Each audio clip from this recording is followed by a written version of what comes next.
The day he disowned me. I still remember the sound of the door. Not the slam, not the lock, the sigh, the tired one. The kind you make when you're done with someone forever. I stood in our narrow living room with my bag half-packed on the couch. My hand was shaking so hard that my phone slipped out and hit the floor. The screen cracked. I stared at it like that tiny broken thing was a sign of something bigger than my entire life. I didn't raise you to be like this, my father said, standing near the window with his arms crossed. He wasn't even looking at me. He was staring outside, like the world out there mattered more than his own son. I'm trying, I whispered. He laughed. Not loud, soft, cruel. Trying, he repeated. Trying what? To fail faster. I swallowed. My throat burned. I'm working 2 jobs. I'm studying at night. I just need time, he snapped, turning to me like I had insulted him. You've had 17 years of my time, and what do I have to show for it? A useless boy who can't even pay rent. I'm your son, I said. He pointed at the door. You stopped being that the moment you chose to be a disappointment. Those words didn't feel real. I waited for my mother to come into the room, like she always did. I waited for her soft voice, for her hands on my shoulders, for her to say, he doesn't mean it. But she was gone, buried 3 years ago, and so was my shield.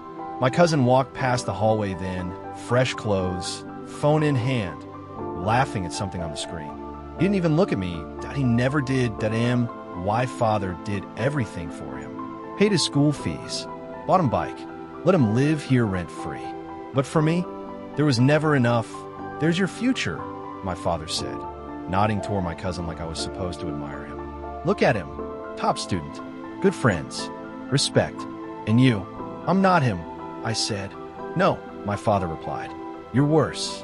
I felt that one in my chest, deep, like it cracked something inside me. I didn't choose to be born, I shouted. You're the one who brought me into this world. His eyes darkened, and I regret it every day. Silence swallowed the room. My ears rang. My heart felt like it forgot how to beat for a second. Then he walked to me, grabbed my half-packed bag, and threw it at my chest. Get out. I caught it barely. You're serious? I asked. His face was stone. Out of my house. This is my home, I whispered. He moved closer, his finger jabbed into my chest. Not anymore. I looked at my cousin. Say something. He looked away. I looked back at my father. Please, I said. That word tasted bitter. He didn't reply. He opened the door. Rain poured outside like the world was crying for me. Go, he said. I took one step, then another. Then I turned back. Dad, I still love you. He didn't say it back. The door closed. Quietly, I stood there in the rain, holding my life in one small bag, staring at a house that would never open for me again. Water ran down my face. I didn't know if it was from the sky or my eyes. I didn't knock. I didn't scream. I didn't beg again. I walked away, cold, empty, invisible. But as I disappeared into the darkness, one thought burned inside me. One day, you will remember my name. Sleeping on cold floors. The first night after my father threw me out, I learned something simple and cruel.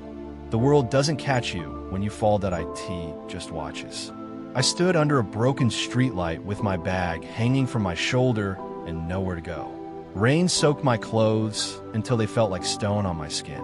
My toes were numb. My hands were shaking. I kept checking my phone, even though the screen was cracked and the battery was dead. Any moment now, I told myself. Any moment, he'll call. He didn't.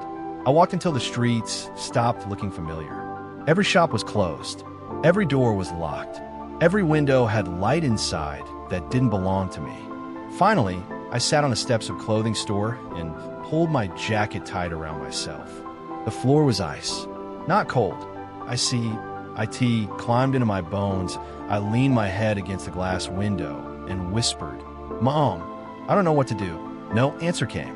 Only sirens, only wind, only silence. When I closed my eyes, my stomach burned with hunger. The pain was sharp and blunt at the same time. I tried to ignore it, but it growled like an angry animal inside me. Morning came without mercy. People walked past me like I was part of the pavement, but a woman stepped over my leg without even looking down. A man spilled his coffee near my bag and muttered, Watch it, idiot, like I was the one in his way. I didn't correct him. I didn't speak at all. By the second day, I had eaten nothing but old bread I found near a trash bin that I hated myself for touching it, that I hated myself for needing it. I hated myself more for being grateful. That night, 3 boys came. They smelled like smoke. One of them kicked my shoe. "Yo, homeless," he said. "What you hiding in that bag?" "Nothing," I whispered. Another one grabbed it anyway. I tried to hold on. He was stronger. The straps snapped. They laughed and dumped my clothes on the ground. One of them found my wallet empty. He looked disappointed. "Worthless," he said, and threw it at my face. When they left, I sat there shaking, staring at my things spread across the ground like my life had exploded in front of me. I didn't cry, I just stared. By the third night, I was dizzy from hunger. My footsteps dragged. My eyes blurred. The city lights stretched in long lines in front of me.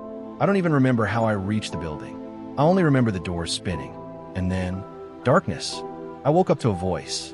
"Son, can you hear me?" I opened my eyes slowly. The ceiling above me was cracked. Old, yellow. A face hovered over mine. An old man with tired eyes and kind wrinkles. He held a bottle of water near my lips. "Drink." Slowly. I did. The water felt like fire and heaven at the same time. "Where am I?" I croaked. "My building," he said softly. "You collapsed by the front door. I'm the night janitor. Name's Mr. Harris." I tried to sit up, but failed.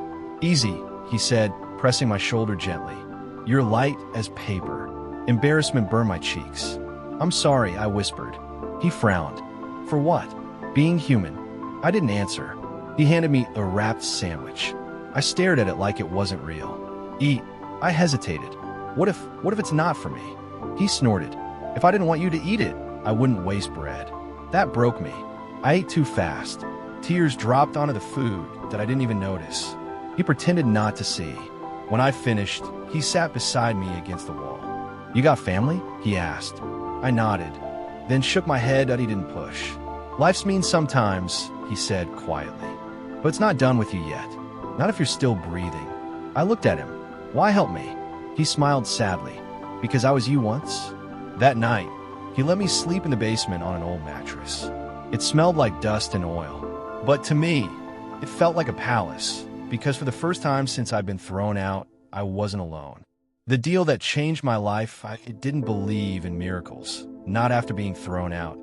Not after sleeping on cold steps. Not after starving in silence. But I started believing in chances, because sometimes a chance is all you get. Mr.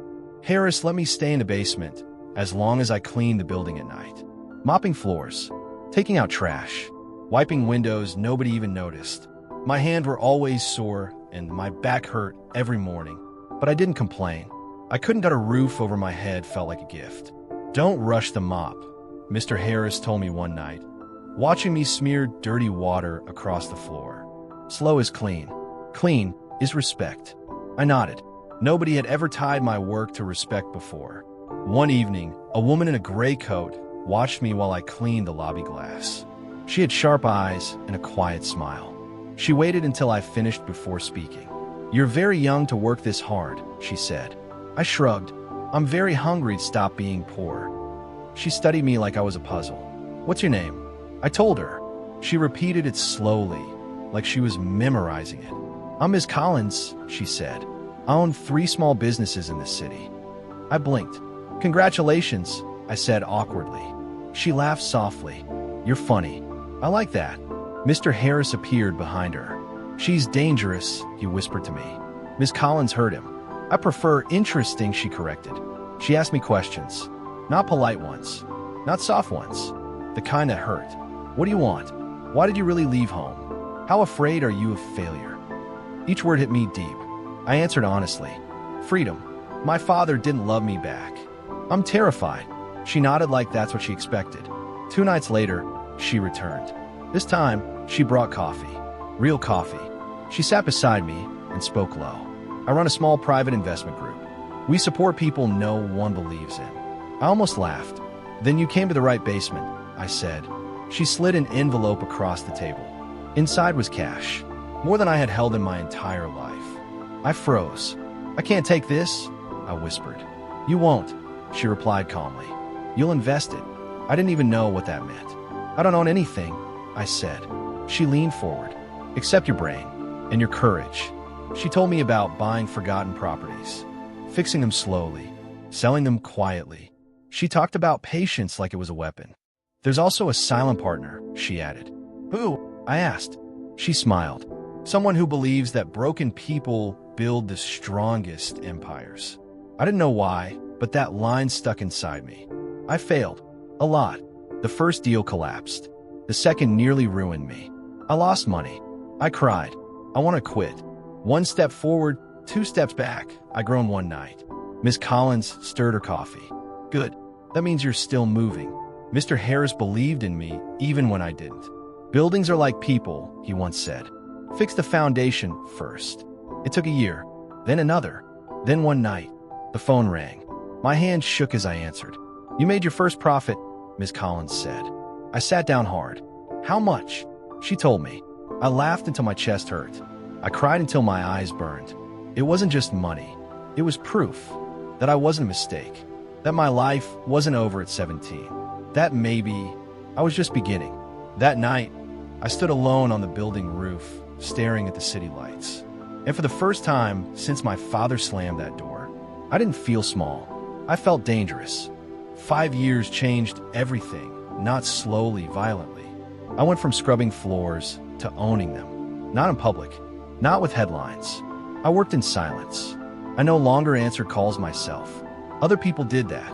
I didn't sign papers with my real name either. I learned early that power stays safer when it stays quiet. Miss Collins once told me, the loud rich fall first.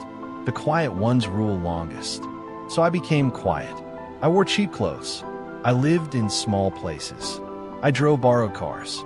Nobody who passed me on the street would ever know I owned buildings in their city. Sometimes I wondered if my father would hate me more, or finally respect me. Then fate brought me back to him. I was sitting in my office when my lawyer walked in holding a file. You just bought another building, he said. Which one? I asked. He slid a photo across my desk. My hands froze. The front doors, the faded sign, the cracked steps, the place where I once passed out from hunger, the place that rebuilt me. My building, I whispered. No, he corrected gently. Your property. I want to see it that night, not as an owner, as a shadow. I walked through the lobby and stopped cold when I saw him. Bent, older, scrubbing the same floor I once cleaned. My father. His hair was gray now. His back was curved, and he wore the same tired look Mr. Harris used to have. Before hope came, my chest tightened. I hid behind a pillar and listened. A staff member walked by. Old man, hurry up, she snapped. My father nodded quickly. Yes, I'm done soon. I clenched my fists. He used to say that tone was for weak people. Now he spoke at himself. The universe had a dark sense of humor. Mr. Harris walked past me. His eyes widened when he saw me, then softened. He didn't speak. He just nodded. I nodded back. A silent thank you passed between us. I was leaving when something caught my ear. A whisper. Angry. I'll switch it later, my father muttered to another worker. No one checks supplies anyway. Take whatever you need. My chest dropped. He was stealing. Not food. Not medicine. Money that I stood there shaking. This man destroyed me for not having money, and now he stole it. I locked myself in my car. Tears burned my eyes. I could stop him. I whispered. I had the power. I had the proof I could destroy him by sunrise. But the thought made me sick, not satisfied. Sick that Miss Collins called that night. You saw him, she said gently. I didn't ask how she knew. I don't know what to do, I admitted. She was quiet for a moment. Then she said, do nothing. What? I snapped. Let life speak, she added softly. It always does. For the first time, I didn't rush. I waited. He called the police on me. I didn't plan to confront him. I just wanted to walk through my own building in daylight for once. No shadows, no hiding, no memories attached. So I wore my simplest clothes, kept my hands in my pockets, and stepped inside like I didn't own the air between the walls. That's when he saw me. My father looked up from his cleaning cart and frowned like I had tracked mud onto something important. Hey, he snapped. You don't belong here. I blinked. The same voice. The same sharp edge. I'm just walking, I replied calmly. This is private property, he said. Get out. I looked around the lobby. Public entrance, I said softly. His jaw tightened. Don't play smart with me. I know your type. I stayed quiet. He stepped closer, eyes cold. Poor people always pretend they have a reason to stand where they don't belong. It was like being 17 again. My heart raced, but my voice stayed steady. I'm not bothering anyone. He scoffed. Like hell you're not. You're probably scoping the place. Thieves always come dressed like victims. That sentence hit harder than any slap. Something inside me whispered, don't do it. But another voice answered, do it. Let truth breathe. Before I could say anything, my father pulled out his phone. I'm calling the police, he said loudly. You want trouble? I'll give it to you. Time slowed. Every sound echoed. I said nothing. He grinned like he already won. I love when trash meets authority. 5 minutes later, 2 officers entered the building. Tall, serious, boots loud on marble. They looked at me, then at him. What's the problem? One officer asked. This man is trespassing, my father said sharply. I told him to leave. The officer turned to me. Sir, I met his eyes. I own this building. The air dropped. My father laughed. Not nervous, not unsure, confident, like someone hearing a joke. Oh, that's a good one, he said. These kids all think they're kings. The officer raised his brow. Sir, do you have proof? Slowly, I reached into my pocket, pulled out my phone, opened a file, turned the screen around. My name, property documents, my signature. The officer stared, zoomed in, looked at his partner, then back at me. Yes, sir, he said quietly. And that simple word, sir, hit my father like a punch. His face drained dry. The smile slid off him like melted wax. The other officer cleared his throat. Employee, you need to step back. Employee, not father, not boss. Employee. My father stumbled. No, he whispered. That's not possible. I didn't move, didn't speak, didn't breathe. He looked at me, really looked at me. My eyes at my face. Then recognition slammed into him. Why, he stuttered. I nodded once. Just once. The officer handed me his card. My apologies, sir. I took it. My father's knees nearly gave out. For the first time in his life, he looked at me from the ground, and I realized something dark and strange. Karma didn't scream. It whispered, the truth that hurt him. He couldn't move. My father stood there like his soul had been unplugged from his body. The officers stepped aside, unsure what to do next. Every worker in the lobby stared at us. The building felt too quiet, like it was holding its breath. You're lying, my father whispered. I didn't answer. I didn't need to. Truth doesn't argue. I walked past him slowly. Every step felt heavier than the last. He followed me like a shadow. Say something, he begged. Say this is a joke. I stopped near the front desk. Then I turned. How long? I asked quietly. Did you believe I would fail? His mouth opened, then closed. He had no answer. I slept on this floor, I said, tapping my shoe against the marble. Right there. I starved 2 blocks from here. And you. My voice cracked. You never looked for me. His face crumpled. I thought you'd crawl back, he whispered. That word burned. Crawl. I stepped closer. I almost died instead. Tears fell from his eyes. Big, messy, late. I stared at him and felt nothing. No anger, no victory, just an empty ache. Then I saw my cousin pushing through the crowd. What's going on? He demanded. He took one look at me and scoffed. Who is this guy? My father pointed weakly. It's him. My cousin laughed. Oh, please. He wishes. I exhaled slowly. Do you still think I wish? I nodded once at my assistant near the stairs. She came forward calmly and handed me a folder. I opened it and let the truth fall out. Bank statements, video clips, signatures, all the money you stole, I said softly, looking at my cousin. I traced it, every transaction. His smile froze. Fake, he snapped. The officer stepped in. We've reviewed the evidence. It's not. His face turned pale. My father looked at my cousin like he was seeing a stranger. You, he whispered. My cousin stepped back. I was just borrowing. I lost my temper for the first time. You ruined my life for this. I shouted. You made me the villain so you could be the golden child.